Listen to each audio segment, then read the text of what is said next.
Anda kembali bersama kami di obrolan malam. Saya ke Pak Jamin Ginting. Pak Jamin Ginting, ini kan tadi sudah jelas ya, pasal yang diancamkan adalah soal penganiayaan berat yang direncanakan terlebih dahulu dan hukuman penjaranya itu adalah selama-lamanya 12 tahun.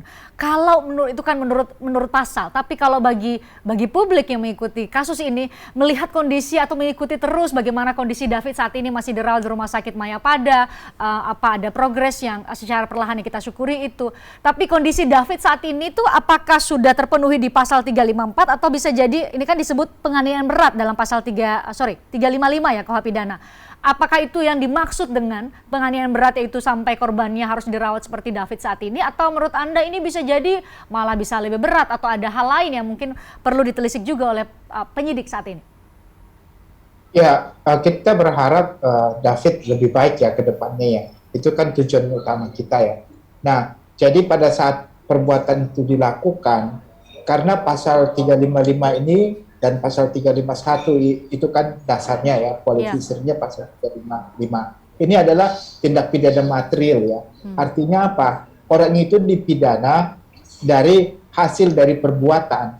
Jadi kalau perbuatannya dia ringan ya, cacat ringan, terus cacat berat, kematian, maka itu klasifikasi pidananya berbeda-beda, begitu, tergantung hasil perbuatannya seperti apa. Maka ini masuk deliknya delik material. Nah, keadaan yang sekarang ini yang kita lihat artinya David sudah lebih baik.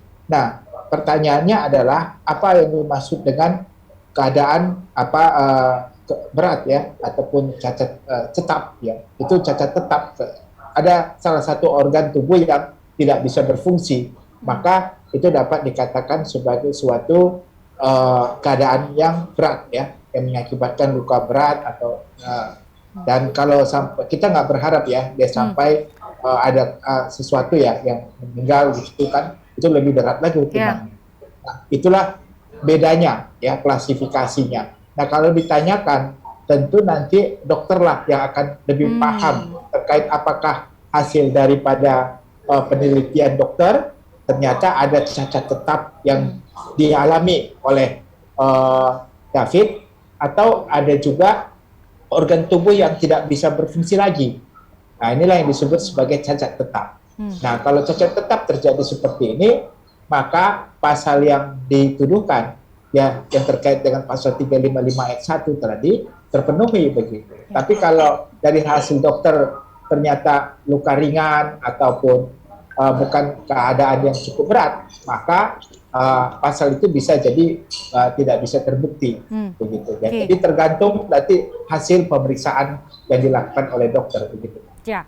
Tanpa mengurangi harapan dan doa kita David lebih baik, saya coba untuk membahas pasal itu Pak Jamin. Tapi saya ingin mendapat juga pandangan dari Pak Hamzah. Pak Hamzah, saat ini kami awak media itu ya dari semua media menunggu terus-menerus di Rumah Sakit Mayapada untuk bisa melihat bagaimana kondisi David saat ini. Mungkin Anda punya informasi mengenai bagaimana David saat ini. Kami coba juga sebenarnya hari ini menghubungi ayah David, tapi tengah berada di luar kota ya Pak Hamzah ya.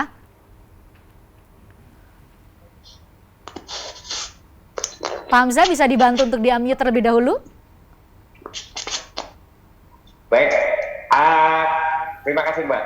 Kami sangat mengapresiasi apa yang telah dilakukan awak media sejak kasus ini terjadi sampai detik hari ini, yang terus-menerus ingin mengetahui kondisi David yang terkini. Seperti yang kita tahu, kondisi David saat ini masih kalau secara medis masih dalam status koma karena belum pulihnya sadar. Nah, perkembangan yang ada memang dia sudah mulai bisa membuka mata, tapi kan bukan berarti sudah sadar full 100%. Oleh karena itu, melihat kondisi fisik yang dari sejak tanggal 20 sekarang 2 Maret sangatlah tepat korban dikenakan pasal 355 karena korban memang jelas mengalami dampak yang sebegitu dahsyatnya sampai hari ini. Seperti itu, Pak.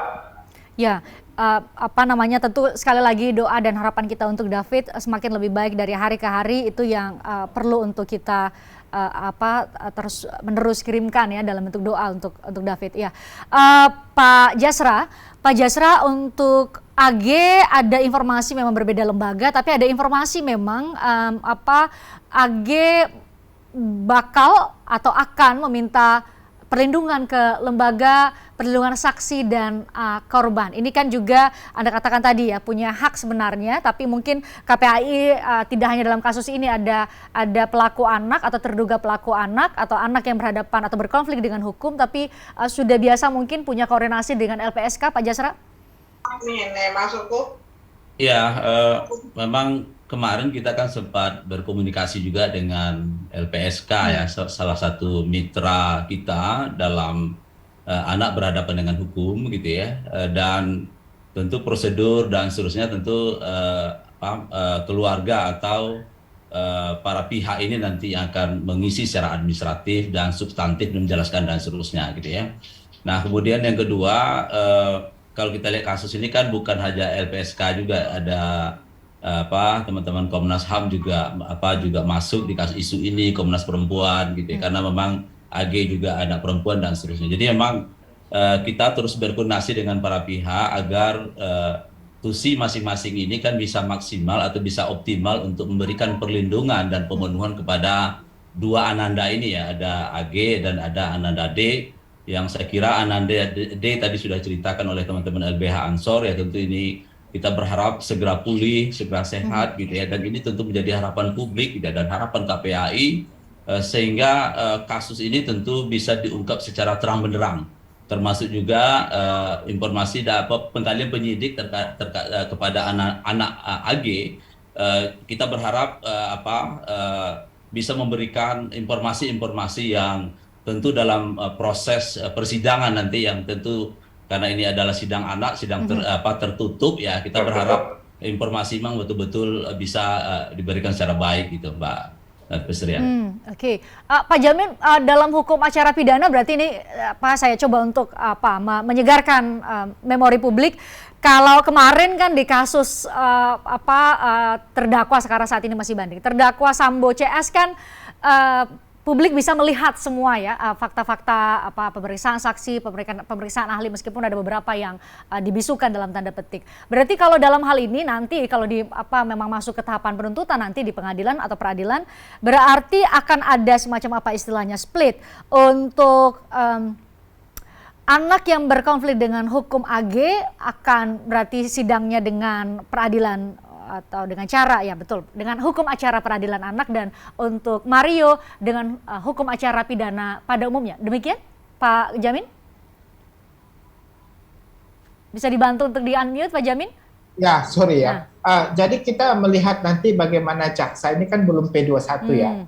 Kalau dalam konteks nanti P21, kita lihat nanti jaksa apakah kasus ini akan di-split ya, apakah disatukan, karena kita juga tidak tahu. Tapi yang pasti, kalau anak berhadapan dengan hukum, itu tidak boleh disatukan dengan orang dewasa. Dia pasti hukum acaranya aja sudah berbeda ya, artinya pasti tata cara prosedurnya juga berbeda. Contohnya AG ya, ini pasti dia tersendiri. Bahkan untuk pemeriksaan saksi juga, kalaupun nanti dia dihadirkan, itu tertutup, karena dia akan memberikan kesempatan juga akan bagi dia untuk memberikan keterangan dalam kasusnya Mario contohnya begitu. Tapi itu juga pasti tertutup karena anak yang memberikan keterangan sebagai saksi. Apalagi dia yang berhadapan dengan hukum, pasti tertutup. Dan saya kira itu juga dibedakan, jadi split ya. Jadi ada nomor perkara tersendiri kepada anak-anak dan juga kepada orang yang dewasa begitu, Mak.